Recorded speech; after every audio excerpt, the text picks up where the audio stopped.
ಈಗ ವಿಪಕ್ಷ ನಾಯಕರು ಸುದ್ದಿಗೋಷ್ಠಿ ಮಾಡಿದರೆ ಈ ಹುಬ್ಳಿ ಗಲಭೆ ಕೇಸು 92ರಲ್ಲಿ ಆಗಿದ್ದು ರಾಮ ಮಂದಿರ ಇಶ್ಯೂ ಆದ ಸಂದರ್ಭ ಎಫ್ಐಆರ್ ಅಲ್ಲಿ ಇರುವಂತವರನ್ನ ಬಂಧಿಸಿ 14 ದಿನ ಜುಡಿಷಿಯಲ್ ಕಸ್ಟಡಿ ಕಳಿಸಿದ್ದಾರೆ. ಇದು ಇಂಟೆನ್ಷನ್ ಅಲ್ಲಿ ರಾಮ ಭಕ್ತರನ್ನ ಟಾರ್ಗೆಟ್ ಮಾಡ್ತಿದೆ ಸರ್ಕಾರ ಅಂತ ಹೇಳಿ ವಿಪಕ್ಷ ನಾಯಕರು ಮಾತಾಡ್ತಾರೆ. ಆತರ ಏನಿಲ್ಲ. ಹಳೆ ಕೇಸ್ಗಳನ್ನೆಲ್ಲ ಕ್ಲಿಯರ್ ಮಾಡಬೇಕು ಅಂತೇಳಿ ಒಂದು ಸಂದೇಶ ಕೊಟ್ಟಿದ್ದೇವೆ. ಒಂದು ಇಡೀ ರಾಜ್ಯದಲ್ಲಿ ಇರ್ತಕ್ಕಂಥ ಯಾವ ಹಳೆ ಕೇಸುಗಳೆಲ್ಲ ಇವರೆಲ್ಲ ವರ್ಷಾನುಗಟ್ಟಲೆ ಇಟ್ಕೊಂಡು ಅದನ್ನ ಏನು ಮಾಡದೆ ಇಟ್ಕೊಂಡಿದ್ದಾರೆ ಅಂತೇಳಿ ಅದನ್ನ ಸ್ಟ್ಯಾಂಡಿಂಗ್ ಇನ್ಸ್ಟ್ರಕ್ಷನ್ ಕೊಟ್ಟಿದ್ದೇವೆ. ಅದರಲ್ಲಿ ಹುಬ್ಳಿನಲ್ಲಿ ಸುಮಾರು 32 ಕೇಸ್ಗಳನ್ನ ಪೆಂಡಿಂಗ್ ಇದ್ದದ ಕೇಸ್ಗಳನ್ನೆಲ್ಲ ಓಪನ್ ಮಾಡಿ ಅದನ್ನ ಕ್ಲಿಯರ್ ಮಾಡೋದಕ್ಕೆ ಮಾಡುವಾಗ ಇದು ಅದರೊಳಗಡೆ ಬಂದಿದೆ. ಅವನ ಅರೆಸ್ಟ್ ಮಾಡಿ ಕಸ್ಟಡಿ ಕೊಟ್ಟಿದ್ದಾರೆ. ಅದಕ್ಕೆ ಎಲ್ಲರಿಗೂ ಮಾಡಿದಂಗೆ ಅವರಿಗೂ ಮಾಡಿದ್ದಾರೆ. ಇದನ್ನ ಉದ್ದೇಶ ಇಟ್ಕೊಂಡು ಏನು ಮಾಡಿಲ್ಲ. ಅದು ತಪ್ಪು ಕಲ್ಪನೆ, ಅಷ್ಟು ಬಿಟ್ರೆ ಬೇರೆ ಏನೂ ಇಲ್ಲ. ಇಲ್ಲ, ಯಾರೋ ಆ ರೀತಿ ಹಿಂದೂ ಕಾರ್ಯಕರ್ತರು ಇನ್ನೊಂದು ಕಾರ್ಯಕರ್ತರು ಆತರ ಯಾರನ್ನು ಟಾರ್ಗೆಟ್ ಮಾಡಿ ನಾವು ಮಾಡೋದಕ್ಕೆ ಹೋಗೋದಿಲ್ಲ.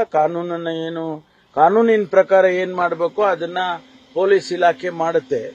ಆದ್ರೆ ಇದಕ್ಕೆ ಆ ಬಣ್ಣ ಕಟ್ಟೋದು ಸೂಕ್ತ ಅಲ್ಲ ಅಂತ ಹೇಳಿ ನಾನು ಹೇಳೋದಕ್ಕೆ ಬಯಸ್ತೇನೆ.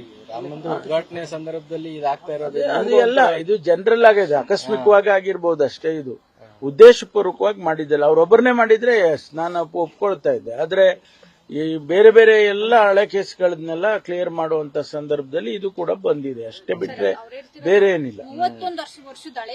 ಹೌದಾ, ಇವರೊಬ್ಬರೇ ಅಲ್ಲಲ್ಲ, ಎಲ್ಲರಿಗೂ ಹಳೆ ಕೇಸ್ಗಳು ಯಾವ್ಯಾವ್ದಿದೆ ಅದೆಲ್ಲ ಕ್ಲಿಯರ್ ಮಾಡುವಂತದ್ದು ಸೂಚನೆ ಸರ್ಕಾರದಿಂದ. ಹಾಗಾಗಿ ಅದು ಬಂದಿದೆ, ಅಷ್ಟೇ, ಬೇರೆ ಏನಿಲ್ಲ. ಸರ್, ಈ ಕೇಸ್ ಯಾಕೆ ಪೆಂಡಿಂಗ್ ಆಗಿರ್ಬೋದು ಸರ್ ಇಷ್ಟು ವರ್ಷಗಳ ಕಾಲ? ಗೊತ್ತಿಲ್ಲ. ಅದು ಏನೋ ಇನ್ವೆಸ್ಟಿಗೇಷನ್ ಮಾಡಿ ಅದು ಹಾಗೆ ಬಹಳ ಕಡೆ ಈ ತರದ ಕೇಸ್ಗಳನ್ನ ಹಾಗೆ ಬಿಟ್ಬಿಡ್ತಾರೆ.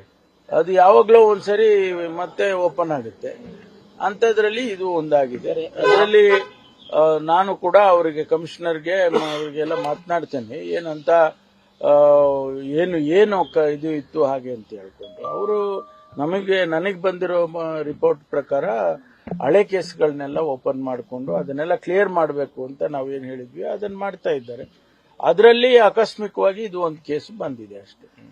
ಸರ್, ಎಲ್ಲಾ ರೀತಿ ಪ್ರಕರಣದಲ್ಲೂ ಈ ರೀತಿಯಾಗಿ ಕೇಸ್ ಅಲ್ಲ, ಅದನ್ನ ಹಿಂದಿನ ಹಳೆ ಕೇಸ್. ಹೌದು, ಅಷ್ಟೇ, ಬೇರೆ ಏನಿಲ್ಲ. ಸರ್, ಈಗ ಉದ್ಘಾಟನೆ ಆಗ್ತಾ ಇರುವ ಸಂದರ್ಭದಲ್ಲಿ ಚರ್ಚೆಗೆ ಒಳಪಡ್ತಾರೆ, ಆಕಸ್ಮಿಕವಾಗಿ ಆಗಿರ್ಬೋದು ಅಷ್ಟೇ. ಅದರಲ್ಲಿ ಉದ್ದೇಶಪೂರ್ವಕವಾಗಿ ಈ ಸಮಯದಲ್ಲಿ ಯಾರಾದ್ರೂ ಮಾಡ್ತಾರೆ ಆ ರೀತಿ ಮಾಡೋದಕ್ಕೆ ಹೋಗೋದಿಲ್ಲ. ಅದು ಆಕಸ್ಮಿಕವಾಗಿ ಆಗಿದೆ ಅಷ್ಟೇ. ನ್ಯೂಸ್ ಫಸ್ಟ್, ನಿರ್ಭೀತಿಯಿಂದ ನಿಮ್ಮ ಪರವಾಗಿ.